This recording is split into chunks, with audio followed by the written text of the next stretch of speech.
விக்கிரவாண்டி இடைத்தேர்தலில் போட்டியிடுவதற்காக ஸ்ரீமதியின் தாயார் செல்வி தேர்தல் நடத்தும் அலுவலரிடம் வேட்புமனுவை தாக்கல் செய்தார். இதுகுறித்த கூடுதல் விவரங்களை செய்தியாளர் தாமோதரன் வழங்க கேட்கலாம். வணக்கம் தாமோதரன், விவரங்கள்.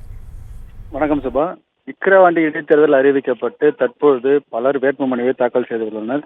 தற்பொழுது வரை இன்றைய நிலவரப்படி 37 நபர்கள் வேட்புமனுவினை தாக்கல் செய்தனர். இதில் திமுக, பாமக உள்ளிட்ட முக்கிய கட்சிகள் உள்ளிட்ட 37 நபர்கள் இன்று போட்டியிடுவதாக அறிவிக்கப்பட்டு அவரது வேட்புமனுவை தாக்கல் செய்துள்ளனர். இந்நிலையில் இன்று காலை ஸ்ரீமதியின் தாயார், அதாவது பார்த்தீங்கன்னா கடலூர் மாவட்டம் வேப்பூர் பெரிய நசநல்லூர் பகுதியை சேர்ந்தவர் ஸ்ரீமதி. இவர் பார்த்தீங்கன்னா இவரது மகள் தான் பார்த்தீங்கன்னா ஸ்ரீமதியின் அம்மா செல்வி. இவர் இன்று விக்கிரவாண்டி இடைத்தேர்தலில் போட்டியிட போவதாக அறிவிப்பு செய்து இன்று அவரது வேட்புமனுவினை தாக்கல் செய்ய வந்துள்ளார். அவர் பார்த்தீங்கன்னா இன்று காலை இப்பொழுது விக்கிரவாண்டி வட்டாட்சியர் அலுவலகத்துக்கு நேரில் தேர்தல் நடத்தும் அலுவலர் சந்திரசேகரிடம் தனது வேட்புமனுவினை தாக்கல் செய்துள்ளார்.